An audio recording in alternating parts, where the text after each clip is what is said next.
Welcome back to the show, everybody. I'm your host, Dr. David Hooper, and it is another episode of the Unstoppable Introvert Project. I hope you're having an amazing week and an amazing July. And can you believe that we are so close to 2025 already? It's crazy. Anyway, I'm not going to get into that too much. How's your week going though? I hope it has been everything you want it to be. And remember, if it isn't, you have the power within you to change that. You can be unstoppable. You are unstoppable. And sometimes we just need reminding of that. You know what? I have felt like I have been needing to remind myself that I am unstoppable. And you know how I do it? I get Unstoppable on by Sia and listen to the words and the lyrics and sing along and pelt it out, and it really helps me. So I don't know if I think I maybe have mentioned that before. I'm not 100% sure, but that is where Unstoppable Introvert came from, because that song is my go-to when it comes to feeling unstoppable. So yeah, make sure you listen to it. Make sure you get on there and try and engage with the lyrics a bit, or find a song that allows you to transform as well. But today, it's all about saying no. And when you say no, you feel pretty unstoppable, because a lot of introverts struggle with this because we want to please a lot of people. You know, we're kind, we're loving. I'm not saying extroverts aren't those things, but we don't want to upset people. We don't want to cause a drama.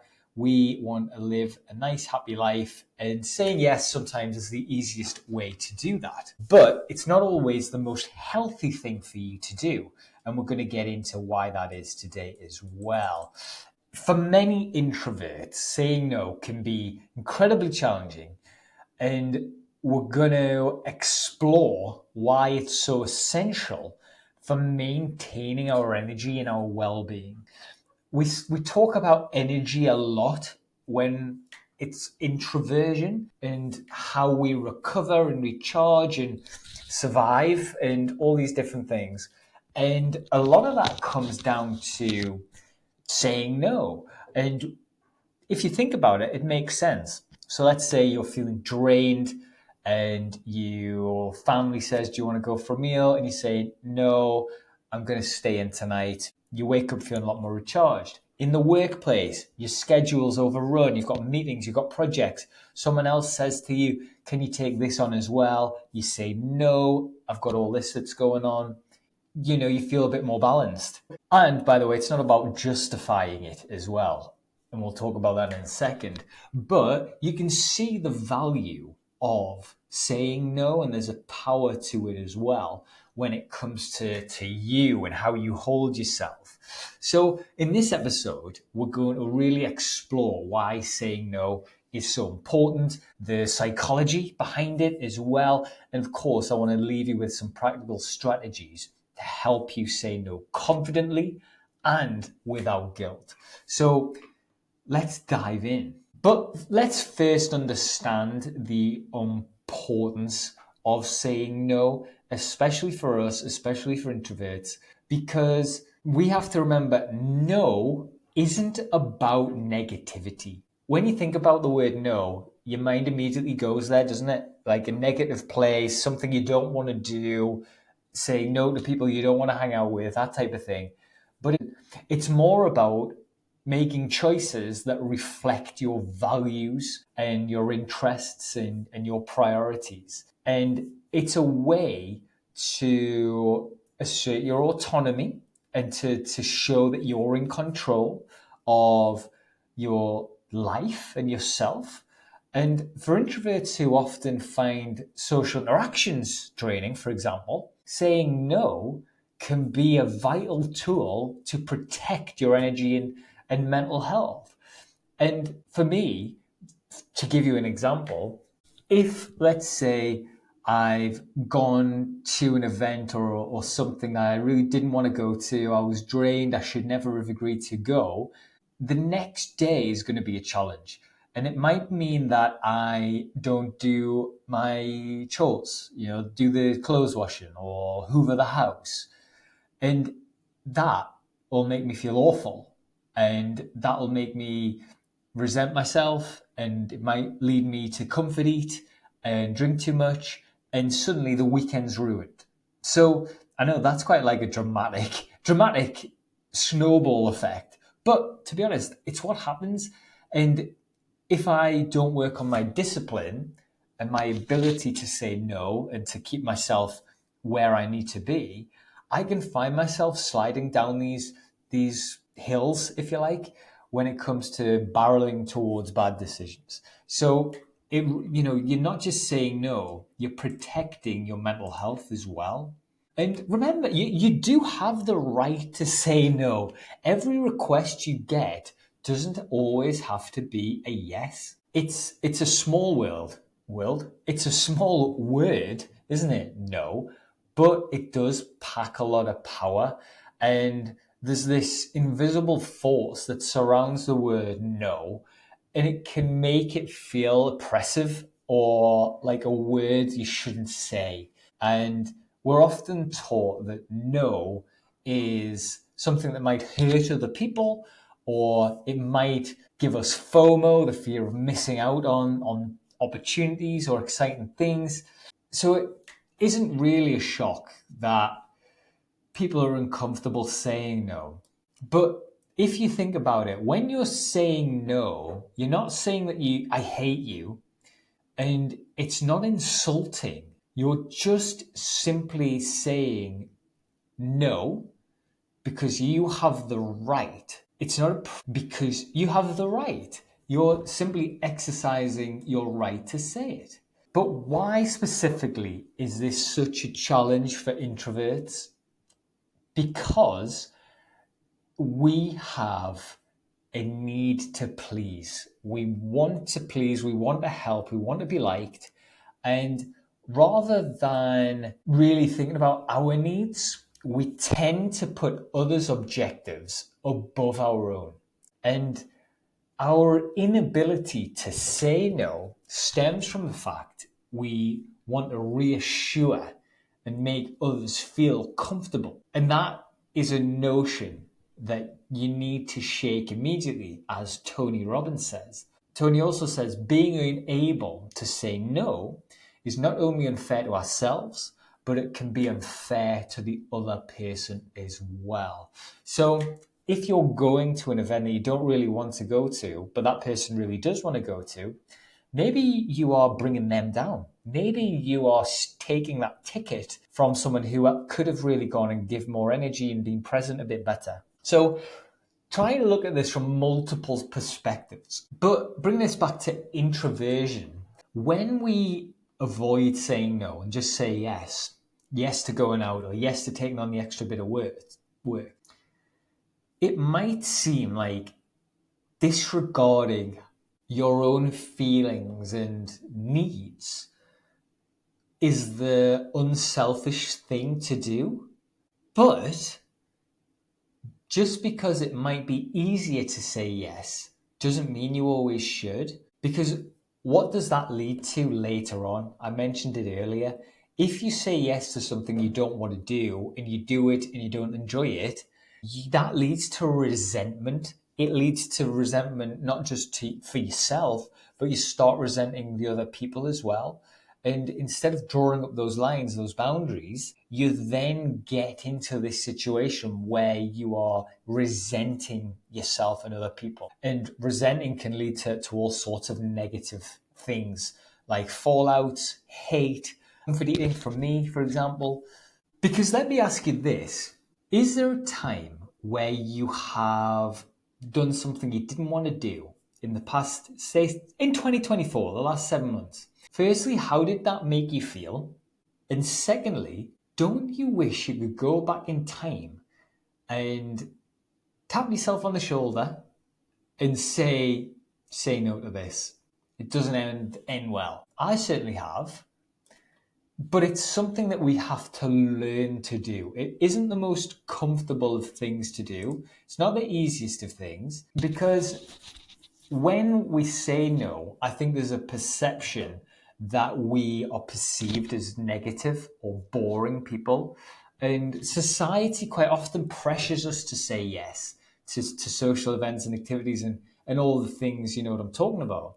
Making no, saying no, feel like a rejection of social norms. And what that leads to is us as introverts, we feel guilty or this fear of disappointing others. And this guilt can stem from this desire to be liked and respected, which can make it really difficult when we're trying to prioritize our own needs. But bringing it back to learning to say no, then, there's a few practical things you can do. The first thing is give yourself a moment to pause. Now, one of the best things to do here, have you ever had somebody say, "Hey, are you free on Saturday night?" And you've gone, "Oh, yeah, I'm free." And then you're kind of committed to whatever they're going to say, aren't you? If you can give yourself a moment to pause by saying something like, "Oh, why do you ask?" It just gives you an opportunity to assess the situation and decide if it's really going to be helpful to you and your energy levels and what you want to do if this is a kind of a social event. But this could also be when it comes to a professional environment as well. For example, let's say your boss taps you on the shoulder and says, I've got this last minute report that needs writing. Can you get it done to me by the end of the day? Can you get it to me by Monday? So let's say this is a Friday. So you're going to have to do it over the weekend. Now, the thing that you could do immediately is say, yes, you want to be seen as that team player, you're willing to grind for the team, all that type of good stuff. But when you think about this, there's lots of flaws in your boss's idea, really. So if you are going to do this report over the weekend, there's a chance that you're going to be doing something that has very limited impact because it sounds rushed. It doesn't sound like it's been well thought through. You're also going to be taking time away from doing things with your friends, your family, and really, does the report need to be done between the hours of 4 p.m. on a Friday and 10 a.m. on a Monday? Why can't it just be done on the Monday? So the power of no can be beneficial for all parties because your boss has an extra couple of hours to really think through the template or the project or the report or whatever he wants you to do. And you get to have your recharge time in however you like to do it with your family, whether it's going out or going to the cinema like I've mentioned in the past. It's still difficult to say no. However, it is the right thing to say as well. And that's something that we need to try and get our heads around when it comes to saying. There are different phrases that you can use instead of just no, I'm not doing that.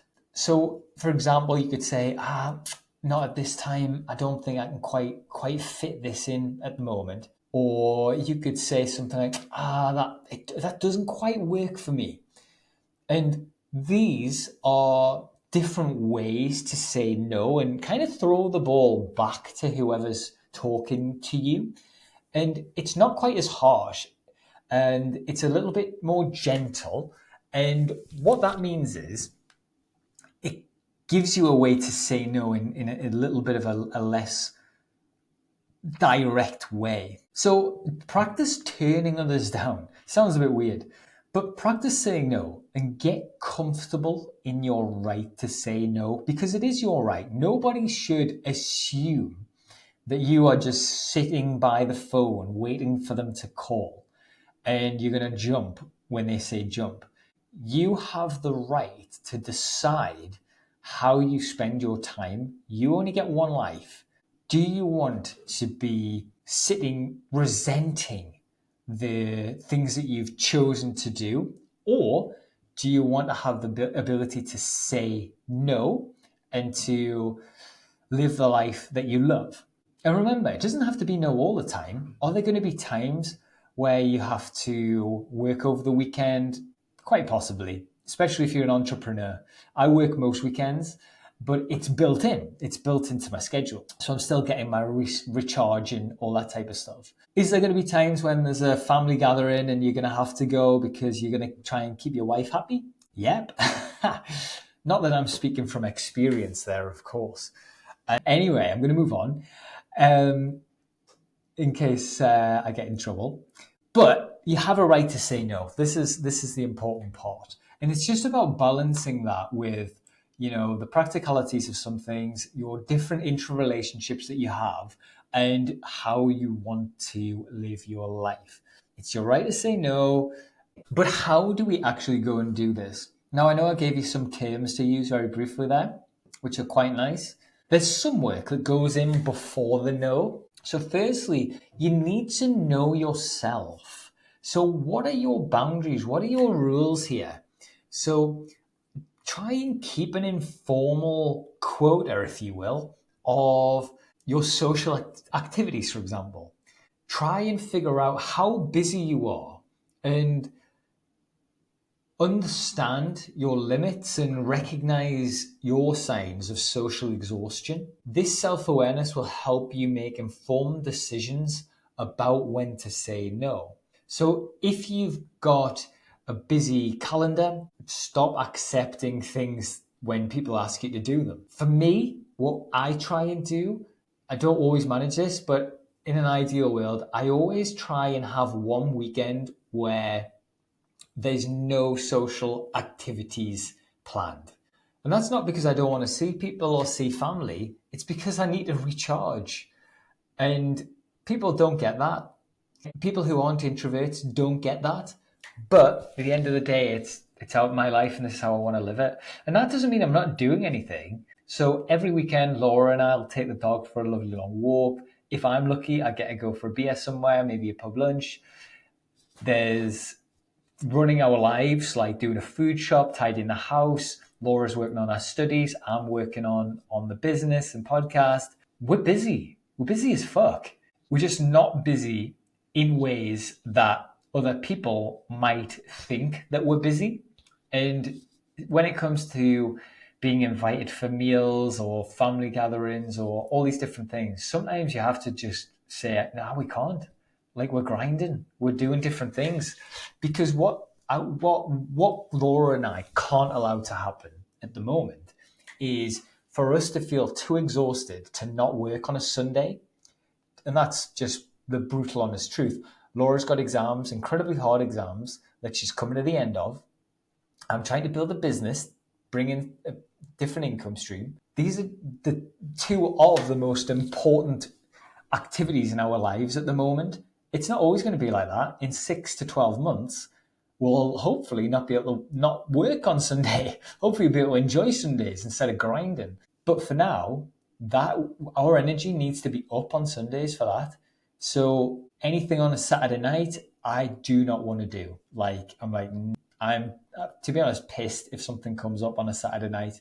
If it's a Friday night, I can kind of deal with it. I'm not pleased about it. But yeah, that's something that's kind of like the middle ground. So yeah, it's these swings and roundabouts. So you need to figure out your diary and what it looks like. And then set clear boundaries. Decide what's okay and what is not okay. And you've got to try and communicate these boundaries to others. So you could be just nice and transparent. Say something like, I need some alone time to recharge. I'm just wrecked. So I just can't come to that event. Or, if you're not quite comfortable with that, make an excuse. There's no harm in saying, oh, well, I've got these other things I've got to be doing. And if that's just being at home, recharging, and if other people don't understand that, that's fine as well. You need to make this work for you. Be selfish in these situations because other people are selfish. And you're the one who is currently suffering because of your inability to say no and to do what's right for you. Then start practicing saying no. So start small, low stakes situations to build your confidence, and use that kind of simple and direct language. So you can be nice and simple. Thank you so much for inviting me, but I just can't make it. Full stop. You don't have to say why. Could be a personal thing. Who knows? It's very unlikely, if people have any decorum, for them to follow up with, "Oh, why? Why can't you come?" It's, as adults, that's not really something that you'd expect to be asked, because the answer would just be like, "It's none of your fucking business. Piss off." You have my permission to say that if anybody asks you why you can't make something. Don't over explain it. So kind of leads into the previous point. You don't owe anyone a detailed explanation. Explanation. That's not a hard way to say. A simple no is sufficient. If you feel the need to explain, just keep it brief, keep it honest, and you could just say, "I just need some time to recharge." Simple as that. And then deal with their response when it comes. When it comes to work stuff, you can use some positive language that I found really helpful. So I like I say, I hate meetings. I'm not good at meetings ever, to be honest. I don't feel like they're set up for introverts to contribute very well. I'm good when I lead meetings, but not when I'm just in a meeting. I kind of just think, what's the point in this? But try to be positive when you're speaking with colleagues, for example. So let's say there are lots of meetings. You could say something like, "I'm not going to be at this meeting because I need to rest and recuperate so I can be at my best for our next meeting." Some version of that. Try and turn it into this positive, in that it's a good thing you're not going, because it means you're going to be the better version of yourself for the next one. I've talked about this on multiple podcasts, but schedule that alone time, manage the energy, and that's going to reduce the need to say yes to every situation. Get that alone time built into your diary, and then protect it. So if you get offered a meeting during your alone time, say no. Say no. I've got some focus time. I'm reflecting in that time. I'm doing some grinding in that time. Whatever you need to say, make sure you protect that alone time. And then the last one I wanted to mention was reflect on your values. And this ensures that your decisions align with your values and priorities. And this will make it easier for you to say no. Now, one of the big things that I struggle with, and Laura struggles with, is that we want to live a life where we're healthy, we eat healthily, and we're not spending a shit ton of money on food. That's the dream. Because we've done that. We were morbidly obese, having 5 takeaways a week, shitting away our money because our mental health was so bad. We're not in that position now. So one of the things that we find a challenge at the moment is we've got people in our lives who love to do that, who love to go for expensive meals very regularly. Now that conflicts with our value of not eating shit and not spending loads of money. And we have to try and say no at times to those requests because they just don't align to our values. Now, do we say no every time? No. We do go and we try and enjoy the meal, because if you go to a restaurant, obviously the food's beautiful and it's a lovely time. But in general, it needs to reflect your values really efficiently. So try and keep that in mind as you go through this process of learning about how to look after yourself and your time. Now, I do have the ability to say no. It's something that I didn't have a few years ago, but I had all of these different challenges that were going on. I was juggling a business, PhD, a full-time job, trying to lose weight and get in good shape, trying to train for ultra marathons, these types of things. And it led me to a point of having to say no. So it was kind of like something I just had to do rather than something I wanted to do. So I am definitely a people pleaser. I want to people please. I want to say yes as often as I can. But I've also learned that there's a certain authority about saying no as well. There's kind of a certain level of respect, perhaps, that you get by saying no and standing up for yourself. I think there's something quite admirable about that, to say, no, I can't take that on right now. I'm busy. I'll help where I can, but in general, I just can't do it. Or if you are really focused on something. So a lot of the time when I am dieting for, let's say, a holiday, and people are wanting to go out for dinner, my values there, or my goals, are very much weight loss and calorie constriction and trying to get in great shape, that type of thing. And what that means is I can say a lot easier, I can't go out for a meal at the moment. I'm focusing on this goal. So have a play around with it, but remember, saying no is not just about avoiding burnout and taking on too much stuff, but it's about creating a life that aligns with your true self. By setting boundaries and prioritizing your needs, you'll find that you have more energy, better mental health, stronger relationships, more respectful relationships, and you'll also become more confident and assertive, which can positively impact all areas of your life. I really hope this has helped today. I really hope that you are ready to say no. Hopefully, something you're ready to say yes to is subscribing to the podcast and sharing it widely with all of those incredible introverts who you know. Also, make sure to follow me on Instagram and YouTube and Facebook and TikTok and LinkedIn and anywhere else that you want to follow me. At Dr. David Hooper on all of those platforms. And I really hope that the rest of 2024 is incredible for you. Please reach out if I can help in any way. I want to help you. I want to serve you. I want to support you in becoming the most unstoppable introverts that you can. And with that in mind, remember, your introversion isn't a weakness. It is your greatest strength. Until next time, stay unstoppable.